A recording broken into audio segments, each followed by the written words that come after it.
Hello students, നമ്മൾ ഈ ഒരു ചാപ്റ്ററിൽ, അതായത് നമ്മുടെ ഫോർത്ത് മൊഡ്യൂളിലെ തിയറി പോർഷൻ ആയിരുന്നു കഴിഞ്ഞ ക്ലാസ്സിൽ പഠിച്ചിരുന്നത്. അപ്പോൾ ഇന്ന് നമുക്ക് അതിൻ്റെ പ്രോബ്ലംസിലോട്ട് കടക്കുകയാണ്. അപ്പം ഓവർഹെഡ് ഡിസ്ട്രിബ്യൂഷൻ്റെ കാര്യങ്ങളായിരുന്നു നമ്മൾ പഠിച്ചുകൊണ്ടിരുന്നത്. നമ്മളിതിനകത്ത് ഐറ്റംസ് ഓഫ് ഓവർഹെഡ്, ഓരോ ഓവർഹെഡ് ഐറ്റവും നമ്മൾ എന്തിൻ്റെ ബേസിസിലാണ് അപ്പോർഷൻ ചെയ്ത് കൊടുക്കുന്നത്, എന്ന് വെച്ചാൽ ഓരോ ഡിപ്പാർട്ട്മെൻറ്റിലേക്കും നമ്മൾ ഡിവൈഡ് ചെയ്ത് കൊടുക്കുന്നത് എന്നുള്ള കാര്യം പറഞ്ഞിരുന്നു.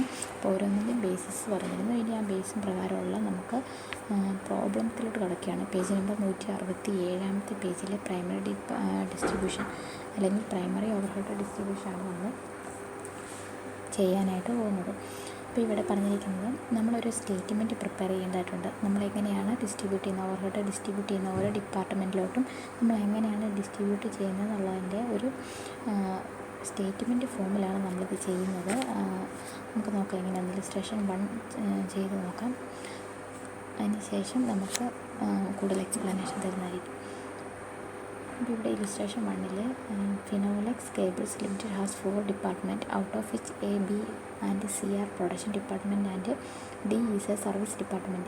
The following are the cost for a period of 6 months pertaining to these departments. അപ്പം 4 ഡിപ്പാർട്ട്മെൻറ്റ് കാര്യം പറഞ്ഞിട്ടുണ്ട്.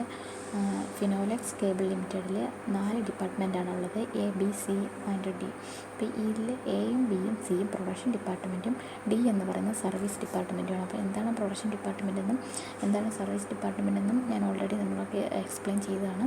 ഇനി അവരുടെ ആ ഒരു 6 മാസത്തെ ഓവർഹെഡ് എക്സ്പെൻസുകളെ കുറിച്ച് തന്നിട്ടുണ്ട്.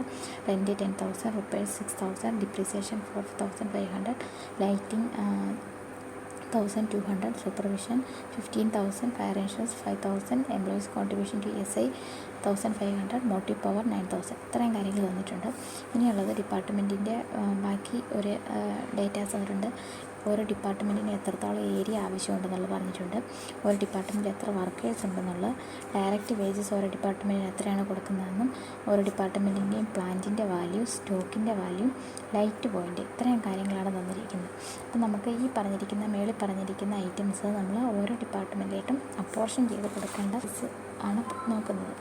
ഇവിടെ സൊല്യൂഷനകത്ത് പറഞ്ഞിരിക്കുന്ന ഒരു സ്റ്റേറ്റ്മെൻറ്റ് ഫോമിലാണ് വരയ്ക്കേണ്ടത്. ഫസ്റ്റ് ഇത്രയും കോളങ്ങളാണ് വേണ്ടത്.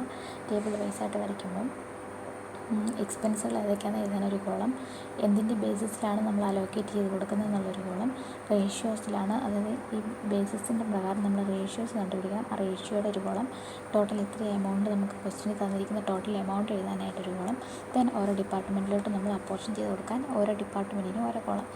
ഫസ്റ്റ് നമുക്കിവിടെ തന്നിരിക്കുന്ന ഐറ്റം എന്ന് പറഞ്ഞിരിക്കുന്നത് ഡയറക്റ്റ് വേജസ്, അതായത് നമുക്ക് ഡയറക്റ്റ് വേജസ് ഓരോ ഡിപ്പാർട്ട്മെൻറ്റിലോട്ട് എത്രയാണ് പോയെന്നുള്ളത്, ഡയറക്റ്റ് വേജസ് ഓവർഹെഡ് എന്നുള്ളത് എത്രയാണ് പോയെന്നുള്ളത് ഡയറക്റ്റായിട്ട് നമുക്ക് തന്നിട്ടുണ്ട്. എയിൽ 14,000, ബിയിൽ 30,000, സി 20,000 ആൻഡ് ഡിയിൽ 10,000. അപ്പോൾ നമ്മൾ ഫസ്റ്റ് തന്നെ അലോക്കേറ്റ് ചെയ്തിരിക്കുന്ന ഐറ്റംസിനെ എടുത്തെഴുതുക എന്നുള്ളതാണ് ഫസ്റ്റ് ചെയ്യേണ്ടത്. അപ്പം ഡയറക്റ്റ് വേജസ് ഓൾറെഡി ബേസിസ് പറഞ്ഞിരിക്കുന്ന ഓൾറെഡി അലോക്കേറ്റഡ് ആണ്. ടോട്ടൽ നമുക്ക് 10,000 എല്ലാം കൂടി ടോട്ടൽ ചെയ്യുമ്പോൾ 10,000 ആണ് കിട്ടുന്നത്. അപ്പോൾ അതിൻ്റെ ഓരോ ഡിപ്പാർട്ട്മെൻറ്റിലോട്ട് കൊടുക്കുന്നത് തന്നിട്ടില്ല, 10,000 ടോട്ടൽ എന്ന് മാത്രമാണ് ഇവിടെ നമുക്ക് തന്നിരിക്കുന്നത്. ഇനി അടുത്തത് റെൻറ്റിൻ്റെ കാര്യം, നമുക്കിനി ഓരോ ഐറ്റമായിട്ട് എടുത്തത്. അപ്പം ഡയറക്റ്റ് പേജസിൻ്റെ കാര്യം വരുമ്പം ടോട്ടൽ എത്രയാണോ ആ ടോട്ടൽ കോളത്തിലോട്ട് മാത്രം എടുത്ത് എഴുതിയാൽ മതി, ഒരു ഡിപ്പാർട്ട്മെൻറ്റിലോട്ടും എഴുതിയില്ലെങ്കിലും സാരമില്ല. ഇനി അടുത്ത റെൻറ്റ് എന്തിൻ്റെ ബേസിലാണ് നമ്മൾ വീതിച്ച് കൊടുക്കുന്നത്, നമ്മൾ തിയറി പോർഷൻ പറഞ്ഞിരുന്നു. ഏരിയ ബേസ് ചെയ്തിട്ടാണ് റെൻറ്റ് കൊടുക്കുന്നത്. അപ്പോൾ ഓരോന്നിൻ്റെ ഏരിയ നോക്കാം. 750, 550, 450, 250 ഇങ്ങനെയാണ് ഓരോ ഡിപ്പാർട്ട്മെൻറ്റിൻ്റെ ഏരിയ പോകുന്നത്. അപ്പം നമ്മളിത് റേഷ്യോ ഫോമിലാക്കുമ്പം 50 കൊണ്ട് ഡിവൈഡ് ചെയ്ത് കഴിയുമ്പോൾ അത് 750 divided by 50, 550 divide by 50, 450 divide by 50 and 250 divide by 50 വെച്ച് നമ്മൾ റേഷ്യോസ് കണ്ടുപിടിക്കുമ്പോൾ നമുക്ക് റേഷ്യോസ് 15:11:9:5 എന്ന് കിട്ടും. ഇനി നമുക്കതിൻ്റെ ടോട്ടൽ എത്രയാണ് റെൻറ്റ് തന്നിരിക്കുന്നത്, 10,000 എന്ന് ക്വസ്റ്റിന് തന്നിട്ടുണ്ട്. ഈ 10,000 നമുക്ക് ഈ റേഷ്യോസും പ്രകാരം ഓരോ ഡിപ്പാർട്ട്മെൻറ്റിലോട്ട് ഡിവൈഡ് ചെയ്ത് കൊടുക്കാം. 10,000 ഡിപ്പാർട്ട്മെൻറ്റ് എയിലോട്ട് വരുമ്പോൾ 10,000 ഇൻറ്റു 15 ഡിവൈഡ് ബൈ 40, ടോട്ടൽ 40 വരും, 40. അപ്പം എയിലോട്ട് നമ്മൾ കൊടുക്കുന്നത് 10,000 ഇൻറ്റു 15 ഡിവൈഡ് ബൈ 14. അതുപോലെ ബിയിലോട്ട് നമ്മൾ കൊടുക്കുമ്പോൾ 10,000 ഇൻറ്റു 11 ഡിവൈഡ് ബൈ 40. സിയിലോട്ട് കൊടുക്കുമ്പോൾ 10,000 ഇൻറ്റു 9 ഡിവൈഡ് ബൈ 40. ആൻഡ് ഡിയിലോട്ട് കൊടുക്കുമ്പോൾ 10,000 ഇൻറ്റു 5 ഡിവൈഡ് ബൈ 40. ഇങ്ങനെയാണ് നമ്മളത് അപ്പോർഷൻ ചെയ്ത് കൊടുക്കേണ്ടത്. ഇനി അടുത്ത ഐറ്റം എന്ന് പറഞ്ഞിരിക്കുന്നത് റിപ്പയർ എന്തിൻ്റെ ബേസിസിലാണ് കൊടുക്കേണ്ടത്? നമ്മുടെ തിയറിയിൽ നമ്മൾ ആ കോളം വരച്ചേക്കുന്നതിനകത്ത് നോക്കി നമുക്കറിയാം റിപ്പയർ നമ്മൾ കൊടുക്കുന്നത് പ്ലാന്റിൻ്റെ വാല്യൂ. അതായത് നമുക്ക് ഈ ഒരു 166 പേജിലത്തെ ആ കോളത്തിൽ നമുക്കറിയാം depreciation and repairs of machines നമ്മൾ കോസ്റ്റ് ഓഫ് മെഷീൻ അല്ലെങ്കിൽ പ്ലാന്റിൻ്റെ വാല്യൂ അല്ലെങ്കിൽ മെഷീൻ അവേഴ്സിലാണ് കൊടുക്കുന്നത്. നമുക്കിത് പ്ലാന്റിൻ്റെ വാല്യൂ തന്നിട്ടുണ്ട്, ഓരോ ഡിപ്പാർട്ട്മെൻറ്റിലും പ്ലാന്റ് എത്രത്തോളം ഉണ്ടെന്ന് തന്നിട്ടുണ്ട്. അതുകൊണ്ട് നമ്മൾ ഈ റിപ്പയർ ഈ പ്ലാന്റിൻ്റെ വാല്യൂവിലാണ് കൊടുക്കേണ്ടത്. നമുക്ക് ഈ പ്ലാന്റിൻ്റെ വാല്യൂ വന്നിരിക്കുന്നത് 1,20,000, 90,000, 60,000, 30,000. നമ്മളിത് റേഷ്യോസിലാക്കുമ്പം നമുക്ക് ആദ്യം ആ സീറോസ് എല്ലാം വെട്ടിക്കളയുക. അതിനുശേഷം നമ്മൾ 12, 9, 6, 3 അത് വീണ്ടും നമ്മൾ ഷോർട്ടാക്കുമ്പം 6:3:2:1 4:3:2:1 ഇങ്ങനെ കിട്ടും. അപ്പോൾ നമ്മൾ ആ റേഷ്യോയിൽ നമ്മുടെ ടോട്ടൽ റിപ്പയർ എന്ന് പറഞ്ഞേക്കുന്നത് 6,000 ആണ്.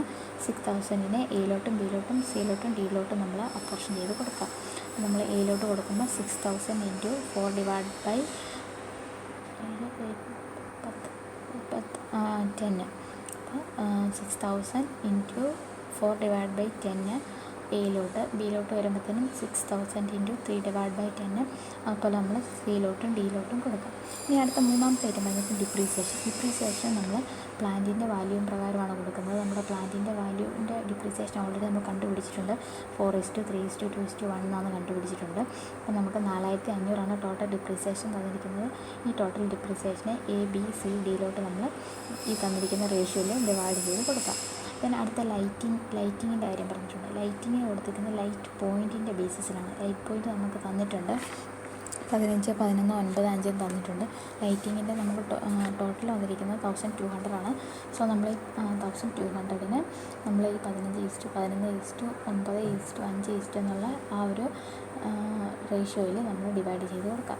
അതിനടുത്ത് വന്നിരിക്കുന്നത് സൂപ്പർവിഷൻ നമ്മൾ ഡിവൈഡ് ചെയ്ത് കൊടുക്കുന്നത് എത്ര വർക്കേഴ്സ് ഉണ്ടെന്ന് നോക്കിയിട്ടാണ്, നമ്പർ ഓഫ് വർക്കേഴ്സ്. നമുക്ക് നമ്പർ ഓഫ് വർക്കേഴ്സ് ഓരോ ഡിപ്പാർട്ട്മെൻറ്റ് 120, 80, 60, 40 തന്നിട്ടുണ്ട്. ഇത് ഷോർട്ടൻ ചെയ്ത് റേഷ്യോസ് ആക്കുക. സോ നമുക്ക് ആദ്യം 0 എല്ലാം മാറ്റിയിട്ട് 12, 8, 6, 4 വരും. ദെൻ വീണ്ടും നമ്മൾ അത് ഷോർട്ട് ചെയ്യുമ്പം 6:4:3:2 എന്ന് വരും. അപ്പോൾ നമ്മൾ ടോട്ടൽ സൂപ്പർവിഷൻ ചാർജ് എന്ന് പറയുന്നത് 15,000 ആണ്. നമ്മൾ 15,000-നെ 6:4:3:2 നമ്മൾ അപ്പോർഷൻ ചെയ്ത് കൊടുക്കാം. അടുത്ത് വന്നിരിക്കുന്നത് ഫയർ ഇൻഷുറൻസിൻ്റെ കാര്യം നമുക്ക് വന്നിരിക്കുന്നത് ഇവിടെ പറഞ്ഞിട്ടുണ്ട്. ഇൻഷുറൻസിനെ എന്തെങ്കിലും ആണെങ്കിൽ നമുക്ക് ഫയർ ഇൻഷുറൻസ് ഒക്കെ കൂടുതലായിട്ട് നമ്മൾ എടുക്കുന്നത് നമ്മുടെ സ്റ്റോക്കിലാണ്. സ്റ്റോക്ക് നഷ്ടപ്പെട്ടു പോകാതിരിക്കാനാണ് നമ്മൾ insurance of stock fire insurance എടുക്കുന്നത്. അങ്ങനെ വരുമ്പോൾ നമ്മൾ വാല്യൂ ഓഫ് സ്റ്റോക്കിൻ്റെ ബേസിസിലാണ് ഇത് കൊടുക്കേണ്ടത്. വാല്യൂ ഓഫ് സ്റ്റോക്ക് ഓരോ ഡിപ്പാർട്ട്മെൻറ്റിലും നമുക്ക് തന്നിട്ടുണ്ട്. 75,000, 45,000, 30,000. അതിൽ തന്നിട്ടില്ലാത്തതിൻ്റെ കാരണം ഡി എന്ന് പറയുന്നത് സർവീസ് ഡിപ്പാർട്ട്മെൻറ്റാണ്. അവിടെ നമുക്ക് സ്റ്റോക്ക് ഉണ്ടാകത്തില്ല. പ്രൊഡക്ഷൻ ഡിപ്പാർട്ട്മെൻറ്റിലാണ് സ്റ്റോക്ക് ഉണ്ടാകത്തുള്ളൂ. അപ്പം 75,000, 45,000, 30,000 ഇതിനെ നമ്മൾ ഷോർട്ടൻ ചെയ്തെടുക്കുമ്പോൾ നമുക്ക് 5:3:2 എന്ന് നമുക്കതിൻ്റെ റേഷ്യോസ് കിട്ടും. അപ്പോൾ ഇങ്ങനെ റേഷ്യോ കാണാൻ അറിയില്ലാത്തവർ ചോദിച്ചാൽ മതി, ഞാൻ പറഞ്ഞുതരാം. ആ തന്നിരിക്കുന്ന ഫിഗറിനെ ഷോർട്ടാക്കി കൊണ്ടുവരുമ്പോഴാണ് റേഷ്യോ കണ്ടുപിടിക്കുന്നുള്ളത്. അപ്പോൾ നമ്മുടെ ഫയർ ഇൻഷുറൻസ് നമ്മൾ 5,000 രൂപയ്ക്കാണ് എടുത്തിരിക്കുന്നത്. ഈ 5,000 നമ്മൾ A, B ആൻഡ് സിയിലോട്ട് മാത്രം നമ്മൾ അപ്പോർഷൻ ചെയ്ത് കൊടുക്കുക. ഈ കിട്ടിയേക്കുന്ന 5:3:2 എന്ന റേഷ്യോയിൽ അപ്പോർഷൻ ചെയ്ത് കൊടുക്കുക. സർവീസ് ഡിപ്പാർട്ട്മെൻറ്റിൻ്റെ D അവിടെ നമുക്ക് സ്റ്റോക്കിൻ്റെ വാല്യൂ ഇല്ലാത്തതുകൊണ്ട് അവിടെ അപ്പോർഷൻ ചെയ്ത് കൊടുക്കേണ്ട കാര്യം ഇല്ല. ദെൻ ലാസ്റ്റ് വന്നിരിക്കുന്നത് ESI, കോൺട്രിബ്യൂഷൻ ടു ESI. 1,500 വന്നിരിക്കുന്നത്. നമ്പർ ഓഫ് വർക്കേഴ്സിൻ്റെ ബേസിസിലാണ് കോൺട്രിബ്യൂഷൻ ടു ESI കണ്ടുപിടിക്കുന്നത്. സോ നമ്പർ ഓഫ് വർക്കേഴ്സ് നമ്മൾ ഓൾറെഡി അതിൻ്റെ റേഷ്യോ കണ്ടുപിടിച്ചിട്ടുണ്ട് 6:4:3:2 എന്ന്. അപ്പോൾ നമുക്ക് 1,500 രൂപ കോൺട്രിബ്യൂഷൻ ടു ESI ഉണ്ട്. അത് നമ്മൾ ഈ റേഷ്യോയിൽ ഡിവൈഡ് ചെയ്ത് കൊടുക്കാം. ഇനി അടുത്ത് മോട്ടീവ് പവറിൻ്റെ കാര്യം പറഞ്ഞിരിക്കുന്നത്. മോട്ടീവ് പവർ എന്ന് പറഞ്ഞിരിക്കുന്നത് എന്തിൻ്റെ ബേസിലാണ്? ഒന്നെങ്കിൽ ഹോഴ്സ് പവറിൻ്റെ ബേസിസിലായിരുന്നു കൊടുക്കേണ്ടത്. നമുക്കിവിടെ ഹോഴ്സ് പവർ അല്ലെങ്കിൽ മെഷീൻ അവേഴ്സ് ഒന്നും തന്നിട്ടില്ലാത്തതുകൊണ്ട് നമ്മൾ ഇവിടെ വാല്യൂ ഓഫ് പ്ലാന്റിൻ്റെ വാല്യൂവിൽ തന്നെ നമ്മൾ ഡിവൈഡ് ചെയ്ത് കൊടുക്കാം. നമുക്ക് മോട്ടീവ് പവറിൻ്റെ കാര്യം ഹോഴ്സ് പവറിനോ അല്ലെങ്കിൽ മെഷീൻ അവേഴ്സിന് എന്തെങ്കിലും തന്നിട്ടുണ്ടെങ്കിൽ നമ്മൾ അതിൻ്റെ ബേസിസിൽ കൊടുക്കാം. ഇതൊന്നും തന്നിട്ടില്ലെങ്കിൽ വാല്യൂ ഓഫ് പ്ലാന്റിൻ്റെ ബേസിസിൽ കൊടുക്കാം. വാല്യൂ ഓഫ് പ്ലാന്റിൻ്റെ റേഷ്യോ നമ്മൾ കണ്ടുപിടിച്ചേക്കുന്നതാണ് 4:3:2:1 എന്നുള്ളത്. അപ്പോൾ മോട്ടീവ് പവർ 9,000 നമ്മൾ ഈ റേഷ്യോത്തിൽ 4 ഡിപ്പാർട്ട്മെൻറ്റിനെ ഡിവൈഡ് ചെയ്ത് കൊടുക്കുക. ദെൻ ടോട്ടൽ ചെയ്ത് തരിക. എല്ലാ ഡിപ്പാർട്ട്മെൻറ്റിൻ്റെയും ടോട്ടൽ ചെയ്യുക. അതുപോലെ ടോട്ടൽ കോളത്തിൻ്റെയും ടോട്ടൽ ചെയ്തിട്ട് കഴിഞ്ഞാൽ നമുക്ക് പ്രൈമറി ഡിസ്ട്രിബ്യൂഷൻ എന്നൊരു ഒരു പ്രോബ്ലം നമ്മൾ കംപ്ലീറ്റ് ചെയ്യുകയാണ്. ഇതിനുശേഷം സെക്കൻഡറി ഡിസ്ട്രിബ്യൂഷൻ വരുന്നുണ്ട്. അത് നമുക്ക് വരുന്ന വഴി അടുത്ത 2-3 പ്രാക്ടിക്കൽ പ്രോബ്ലം ഇല്ലുസ്ട്രേഷൻ ചെയ്തതിന് ശേഷം നോക്കാം. പ്രൈമറി ഡിസ്ട്രിബ്യൂഷനകത്ത് ഇത്ര വന്നിട്ടുള്ളൂ. ഓരോന്നും ഡയറക്റ്റായിട്ട് തന്നെ ഓരോ ഡിപ്പാർട്ട്മെൻറ്റിലോട്ട് റേഷ്യോസ് ബേസ് ചെയ്തിട്ട് നമ്മൾ ഡിവൈഡ് ചെയ്ത് കൊടുക്കുക. ഇവിടെ നോട്ട് പറഞ്ഞിരിക്കുന്നത് ഇൻഷുറൻസിൻ്റെ കാര്യം ഞാനത് പറഞ്ഞപ്പോൾ തന്നെ പറഞ്ഞിരുന്നു. ഇൻഷുറൻസ് എന്ന് പറഞ്ഞാൽ ഫയർ ഇൻഷുറൻസ് ആയതുകൊണ്ട് നമ്മൾ സ്റ്റോക്കുമായിട്ട് റിലേറ്റ് ചെയ്താണ് എടുത്തേക്കുന്നുള്ള അസംഷൻ എടുത്തേക്കാണ്. പിന്നെ ഡയറക്റ്റ് വേജസിൻ്റെ പറഞ്ഞിരിക്കുന്നത് service department D is treated as its overhead while that of production department is treated as prime cost item and hence ignored. Okay, ഇവിടെ ഡയറക്റ്റ് വേജസിൻ്റെ കാര്യം പറഞ്ഞിരിക്കുന്നത് നമുക്ക് A, B and C, D 4 പേരുടെയും direct wages തന്നിട്ടുണ്ടെങ്കിലും okay അതൊരു mistake വന്നാണ്. നമുക്ക് A, B, C, D 4 department direct wages തന്നിട്ടുണ്ടെങ്കിലും എയും ബിയും സിയും പ്രൊഡക്ഷൻ ഡിപ്പാർട്ട്മെൻറ്റ് ആയതുകൊണ്ട് നമ്മൾ പ്രൊഡക്ഷൻ ഡിപ്പാർട്ട്മെൻറ്റിൻ്റെ ഡയറക്റ്റ് വേജസ് നമ്മൾ പ്രൈം കോസ്റ്റിലോട്ട് എടുക്കുകയാണ്. അപ്പോൾ നമ്മൾ അതിവിടെ കാൽക്കുലേറ്റ് ചെയ്തില്ല.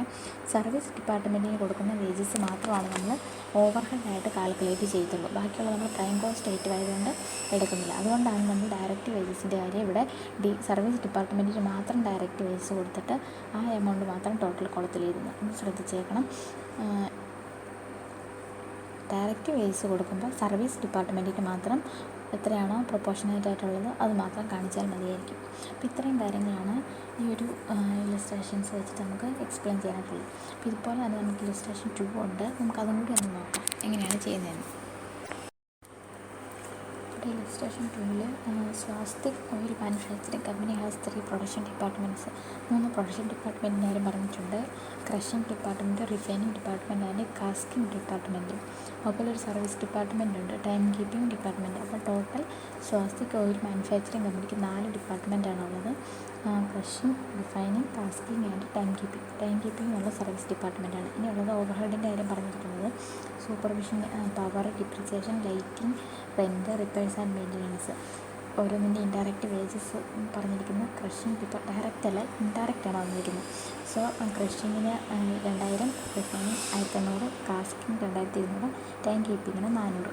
ബാക്കിയുള്ള കാര്യങ്ങൾ പറഞ്ഞിരിക്കുന്നത് ഓരോ ഡിപ്പാർട്ട്മെൻറ്റിലും എത്ര വർക്കേഴ്സ് ഉണ്ട്, എത്ര ഏരിയ അവർ ഓക്കുപ്പൈ ചെയ്തിട്ടുണ്ട്, അതുപോലെ ഓരോ ഡിപ്പാർട്ട്മെൻറ്റിനും കോസ്റ്റ് ഓഫ് മെഷീൻ തന്നിട്ടുണ്ട്, പിന്നെ ഉള്ളത് ഹോഴ്സ് പവർ ഓഫ് മെഷീൻ തന്നിട്ടുണ്ട്. അപ്പം ഈ പറഞ്ഞിരിക്കുന്ന ഓവർഹെഡ് ഐറ്റംസ് നമ്മൾ അപ്പോർഷൻ ചെയ്ത് പ്രൈമറി ഡിസ്ട്രിബ്യൂഷൻ മെത്തേഡിൽ ഡിസ്ട്രിബ്യൂട്ട് ചെയ്യാനാണ് പറഞ്ഞിരിക്കുന്നത്. ഓക്കെ, നമുക്ക് സൊല്യൂഷനിലോട്ട് നടക്കാം. ഫസ്റ്റത്തെ ഐറ്റം വരുന്നത് സൂപ്പർവിഷൻ. സൂപ്പർവിഷൻ്റെ കാര്യം പറഞ്ഞിരിക്കുന്നത് 17,000 നമുക്ക് സൂപ്പർവിഷൻ ടോട്ടൽ വന്നിരിക്കുന്നത്.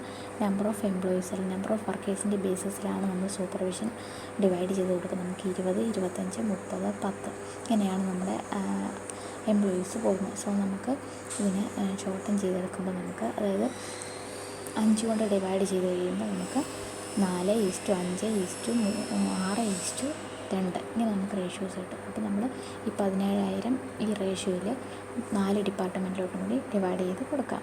അടുത്ത പറഞ്ഞിട്ട് രണ്ടാമത്തെ ഐറ്റം പവർ. 40,000 പവറിൻ്റെ കാര്യം നമുക്കിവിടെ ഹോഴ്സ് പവർ തന്നിട്ടുണ്ട്. ലൈറ്റിംഗ് പോയിൻറ്റ് അതായത് നമുക്ക് ലൈറ്റിംഗ് ഒക്കെ ആയിരുന്നെങ്കിൽ ലൈറ്റിംഗ് പോയിൻറ്റിൻ്റെ ബേസിസിൽ കൊടുത്തായിരുന്നു. പവറിന് മാത്രം പറഞ്ഞിരിക്കുന്നുണ്ട്. നമുക്കത് ഹോഴ്സ് പവറിൻ്റെ ബേസിസിലാണ് കൊടുക്കേണ്ടത്. ഇപ്പോൾ ഇവിടെ 200, 200, 100 സർവീസ് ഡിപ്പാർട്ട്മെൻറ്റിന് മോട്ടി പവർ ഹോഴ്സ് പവർ ഇല്ലാത്ത നമ്മൾ സർവീസ് ഡിപ്പാർട്ട്മെൻറ്റിലോട്ട് കൊടുക്കേണ്ട ആവശ്യമില്ല. അപ്പം 200, 200, 100 എന്നുള്ളത് നമ്മൾ ഷോർട്ട് ചെയ്യുമ്പോൾ 2:2:1. സോ നമുക്ക് ഈ 40,000 പ്രൊഡക്ഷൻ ഡിപ്പാർട്ട്മെൻറ്റിലോട്ട് 3-നും ഡിവൈഡ് ചെയ്ത് കൊടുക്കാം. ഇനി അടുത്തത് ഡിപ്രിസിയേഷൻ വന്നിരിക്കുന്നത് കോസ്റ്റ് ഓഫ് മെഷീൻ്റെ ബേസിസിലാണ്. കോസ്റ്റ് ഓഫ് മെഷീൻ 60, 80, 40, 10 നമ്മൾ ഷോർട്ട് ചെയ്യുമ്പം 6, 8, 4, 1 6:8:4:1 കിട്ടുന്നു. നമ്മളതിൻ്റെ ബേസിസിൽ 57,000 രൂപയുടെ ഡിപ്രിസിയേഷൻ അത് നമ്മൾ 4 ഡിപ്പാർട്ട്മെൻറ്റിലോട്ടും കൂടി അപ്പോർഷൻ ചെയ്ത് കൊടുക്കാം. ദെൻ ഫാക്ട് ലൈറ്റിങ്ങിൻ്റെ കാര്യം പറഞ്ഞിരിക്കുന്നത് ലൈറ്റ് പോയിൻറ്റ് തന്നിട്ടില്ലാത്തതുകൊണ്ട് നമ്മൾ ഏരിയയുടെ ബേസിസിൽ വീതിച്ച് കൊടുക്കാം. ലൈറ്റിങ് നമുക്ക് ലൈറ്റ് പോയിൻറ്റ് തന്നിട്ടില്ല എങ്കിൽ ഏരിയ എത്രയാണുള്ളത് അതിൻ്റെ ബേസിസിൽ നമുക്ക് കൊടുക്കുക. അതായത് നമുക്കിവിടെ ഈ കോളത്തിൽ തന്നെ തന്നിട്ടുണ്ട്. ലൈറ്റ് പോയിൻറ്റ് തന്നിട്ടില്ല എങ്കിൽ ഏരിയ ഒക്കെ പേയ്ഡ് ബേസിസിൽ കൊടുക്കാൻ നമുക്ക് നമ്മുടെ ഒരു കോളം വരച്ചപ്പോൾ കോളത്തിൽ പറഞ്ഞിട്ടുണ്ട് 166-ാമത്തെ പേജിൽ. ലൈറ്റിംഗ് ടോട്ടൽ നമുക്ക് 20,000 നമുക്ക് ഏരിയ ഓക്കുപ്പൈഡ് എന്ന് പറഞ്ഞിരിക്കുന്നത് 8, 12, 16, 4. അപ്പോൾ നമ്മളിത് ഡിവൈഡ് ചെയ്ത് കൊടുക്കുമ്പം 4 കൊണ്ട് ഡിവൈഡ് ചെയ്ത് കഴിയുമ്പോഴത്തേനും നമുക്ക് 2:3:4:1 4 കൊണ്ട് ഡിവൈഡ് ചെയ്യുമ്പോൾ നമുക്ക് അങ്ങനെ റേഷ്യോ കിട്ടും. നമ്മൾ 20,000 ടോട്ടലിൽ നമ്മൾ ഈ ഒരു രീതിയിൽ ഡിവൈഡ് ചെയ്ത് കൊടുക്കാം. ഇനി അടുത്ത ഫാക്ടർ റെൻറ്റിൻ്റെ കാര്യം ഇതുപോലെ തന്നെയാണ്. ഏരിയ ഒക്കുപ്പൈഡിൻ്റെ ബേസിസിൽ കൊടുക്കാം. 50,000 രൂപയുണ്ട്. നമ്മൾ ഏരിയ ഒക്കുപ്പൈഡിൻ്റെ റേഷ്യോ ഓൾറെഡി കണ്ടുപിടിച്ചാണ് 2:3:4:1 എന്നുള്ള അതിൻ്റെ ബേസിസിൽ കൊടുക്കാം. പിന്നെയുള്ളത് റിപ്പയേഴ്സ് ആൻഡ് മെയിൻ്റെനൻസിൻ്റെ കാര്യം പറഞ്ഞിരിക്കുന്നത് 31,000 രൂപയാണ്. നമ്മൾ കോസ്റ്റ് ഓഫ് മെഷീൻ്റെ ബേസിസിലാണ്. അതിൻ്റെയും നമ്മൾ റേഷ്യോസ് ഓൾറെഡി കണ്ടുവച്ചാണ് 6:8:4:1. നമുക്ക് 31,000 രൂപ 4 ഡിപ്പാർട്ട്മെൻറ്റിലോട്ടും ഈ പറഞ്ഞിരിക്കുന്ന കോസ്റ്റ് ഓഫ് മെഷീൻ്റെ ബേസിസിൽ കൊടുക്കാം. ദെൻ ലാസ്റ്റ് പറഞ്ഞിരിക്കുന്നത് ഇൻഡയറക്റ്റ് ലേബറിൻ്റെ കാര്യം. ഡയറക്റ്റ് ലേബർ ആയിരുന്നെങ്കിൽ നമ്മൾ സർവീസ് ഡിപ്പാർട്ട്മെൻറ്റിലോട്ട് മാത്രം കൊടുത്താൽ മതിയായിരുന്നു. പക്ഷേ നമുക്കിവിടെ ക്വസ്റ്റ്യൻ്റെ ഇൻഡയറക്റ്റ് ലേബർക്ക് ആണ് വന്നിരിക്കുന്നത്. അപ്പോൾ നമുക്ക് ഓവർ ഹെഡായിട്ട് തന്നെ കാൽക്കുലേറ്റ് ചെയ്യാം. നമുക്ക് ഓൾറെഡി അലോക്കേറ്റ് ചെയ്തിരിക്കുന്ന ആ ഒരു എമൗണ്ട് അലോക്കേറ്റഡ് എന്ന് പറഞ്ഞ് 4 ഡിപ്പാർട്ട്മെൻറ്റിലും കാണിച്ചാൽ മതി. ഇനി നമുക്ക് ടോട്ടൽ കോളം എഴുതി നമ്മുടെ പ്രോബ്ലം കംപ്ലീറ്റ് ചെയ്യും. ഇനി അസംഷനായിട്ട് എടുക്കേണ്ടത് നമ്മൾ ആ ഫാക്ടർ ലൈറ്റിൻ്റെ കാര്യം പറഞ്ഞു. നമുക്ക് ലൈറ്റ് പോയിൻ്റ് തന്നിട്ടില്ല, അതുകൊണ്ട് ഏരിയ ഒക്കുപ്പൈഡിൻ്റെ ബേസിസിലാണ് കൊടുത്തേക്കുന്നത് എന്നുള്ള കാര്യം ഒന്ന് എഴുതുക. അതുപോലെ ഇൻഡയറക്റ്റ് ലേബറിൻ്റെ കാര്യം ഇപ്പോൾ പറഞ്ഞേക്കുന്ന പോലെ ഓരോ ഡിപ്പാർട്ട്മെൻറ്റിലോട്ടും നമ്മൾ ഓൾറെഡി അലോക്കേറ്റ് ചെയ്തേക്കുന്ന എമൗണ്ട് തന്നെ കൊടുക്കുക. ഇത്രയും കാര്യങ്ങളാണ് ഇല്ലസ്ട്രേഷൻ 2 എക്സ്പ്ലെയിൻ ചെയ്യാനായിട്ട് ഉള്ളത്. ഇനി നമുക്ക് ഇല്ലസ്ട്രേഷൻ 3 ഇതേപോലെ തന്നെയാണ് പറഞ്ഞിരിക്കുന്നത്. ഇല്ലസ്ട്രേഷൻ 3 ഞാൻ എല്ലാം വായിച്ച് എക്സ്പ്ലെയിൻ ചെയ്യുന്നത്. ഇല്ലസ്ട്രേഷൻ 2 ഇല്ലസ്ട്രേഷൻ 1 പോലെ തന്നെയുള്ളതാണ് ഇല്ലസ്ട്രേഷൻ 3. അപ്പോൾ ഈ മോഡൽ 1-2 പ്രാക്ടിക്കൽ പ്രോബ്ലം നിങ്ങൾ ചെയ്യേണ്ടതായിട്ടുണ്ട്.